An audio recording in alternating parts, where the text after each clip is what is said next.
machine gun, if you give it to guys who are willing to put in a little bit of extra time and a little bit of extra care, you can really get a lot out of it. You can exploit its capabilities, but you have to be willing to treat it a little bit more gently than you would treat an AK or a Mosin Nagant, an AK in Vietnam.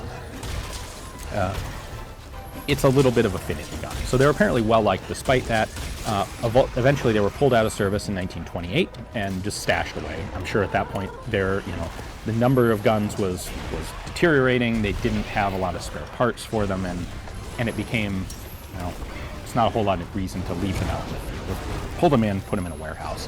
And they did actually break them back out for the Winter War against the Finns, which is why you will find some of these in Finland. That's one of the few places where Fedorov rifles exist in any sort of numbers today. And that's because the Finns captured them, and, I've seen a couple of them in Finland, so they're out there.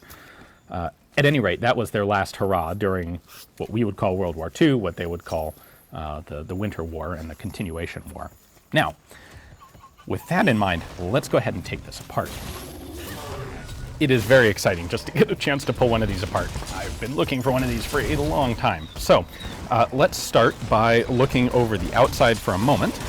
There are no markings on this that say Fedorov or model of 1916. We have a serial number up here, right in there. This one has clearly been through some rebuilding, and it's got some mix-match parts on it. It was originally number 1798. Has been renumbered as 1779. We have a serial number up here on the upper handguard as well, which is 1779. So what exactly, they renumbered the barrel, I suppose, to match. They then electro-pencil numbered 1779 on the bolt handle.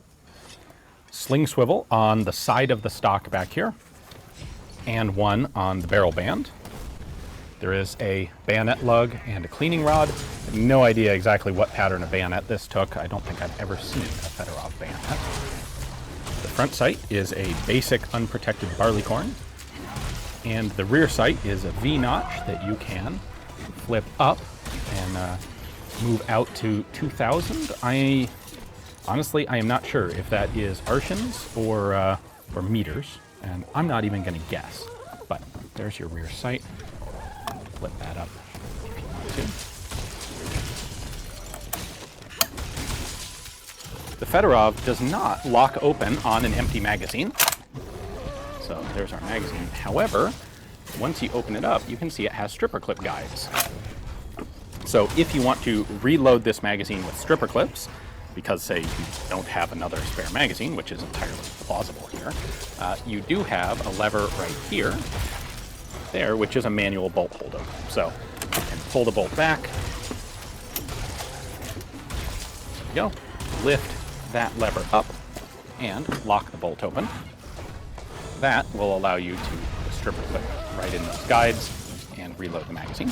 And then to close it, you just pull back and let the bolt go forward. This is for disassembly. We'll get to that in a minute. Down here on the trigger guard, we have two separate levers.